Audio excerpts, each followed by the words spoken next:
cili do dhe cila do për jush që nuk pranon të jetë në listën e hapur, duhet ja bëj me dije drejtuesit ose drejtuesës politike. Parimi themelor i listës së re do të jetë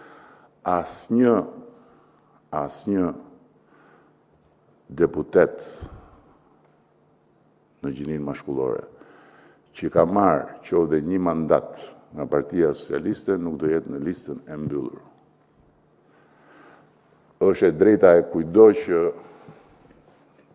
nuk, për arsye të ndryshme, nuk dëshiron të jetë në listën e hapur, që ta thotë. Po duhet na thotë përpara që të mos jetë në listë dhe pastaj thotë jo punë, shkoj jo punë. Kjo është shumë e rëndësishme.